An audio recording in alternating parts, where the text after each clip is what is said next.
Hello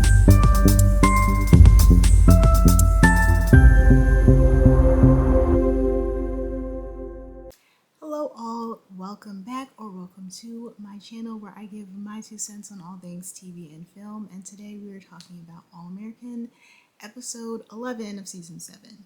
And again, just like last week, I have to say that this was not a bad episode. I just wish that all of this happened sooner, mostly around the midway point. Definitely feels like all of the events of this episode could have been pushed up to that point. But let's dive in and talk about the few things that did happen. So the main thing in this episode was the Uncle Saga coming back into play, and we got confirmation that Jordan and Cassius are indeed cousins, and that Cassius's dad, Frank, is the half-brother of Billy. And we also got it confirmed that the whole plan was definitely a revenge plot. Frank's idea was for Cassius, or Frank's legacy, whether it was Cassius or KJ, to destroy the Baker line and make it so the Jeremy line was a stronger line. Yep, that's what these two grown adult men were planning on doing. I don't understand how Billy and his half brother were both awful, but Frank is worse. Definitely gave even more Dan vibes if you're a One Tree Hill fan than Billy ever did, even though I did kind of sort of compare them, even though Dan is like the worst of the worst. But yeah, I think the best part of that entire situation was KJ clocking everything and talking about how unbelievably stupid the whole thing was. And also Ava coming back, slapping Cassius, and saying all of the things that needed to be said. Moving on, the streets were correct. Jordan did get hurt this week. He got stabbed a bunch of times. And of course, Khalil's dad had something to do with it. But even though he looked like for real dead in that scene, and there was all that blood and he was all gray, he is alive and well and up and walking and moving, because we saw that in the promo for next week, which did not give us a lot of time to stress out about the fact that he could not survive. Also, there were synopses that came out weeks ago that had him in the episodes, so we all knew that he was going to be fine. And even though we didn't get to see the events, Khalil was the one who found him on the ground, which traumatized him even more than he already is, and probably has given him so much guilt and makes him feel even more of a burden, even though they literally just got done having a conversation, him and Jordan, about how he wasn't a burden to him and Layla at all, and how they wanted Khalil to stay. And I'm still going on that theory that Khalil might peace out and really move out now that he's 18. And that whole thing ended up being a lot less dramatic than anyone, I think, ever intended, with the lack of Layla's presence there at any moment of the episode, and just the simple fact that there is really no cliffhanger. Like, they tried, but the promo just gave everything away. So I don't know how they dropped the ball with the dramatics for this storyline in this moment, but that is what happened. Of Amina leaving, because it's kind of random. All of a sudden she gets this letter in the mail from a boarding school. She thinks her father's trying to send her away, but it's more so like he was hyping her up to someone, and now she's like considering it, even though this was never a thought that crossed her mind. And my one and only question is why? Because there's a possibility of her leaving, and then even though Khalil is a junior, at least that's what they said in the beginning of the season, he's 18 and he's talking about getting a job and moving out. So does that mean that he's stepping away as well? And then we also have Ava, who was saying that she wanted KJ to come back to Oakland with her, live with her, because of all of the crap that was going on with Cassius and his dad.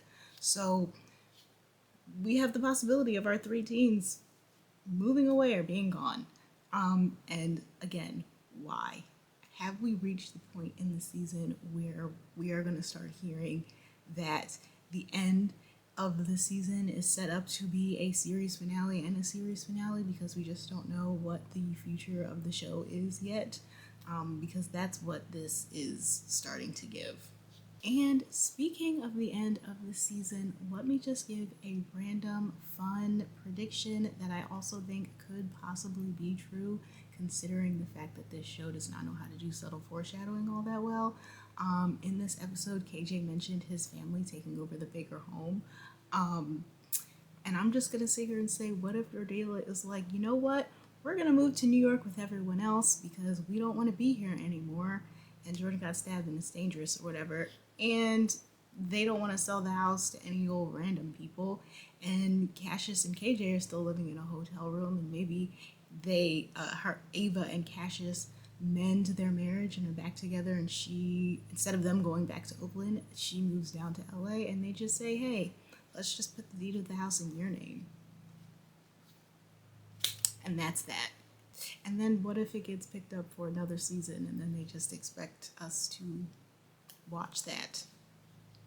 I don't know. It actually sounds possible considering this show, and I probably shouldn't put it out there, but it is what it is.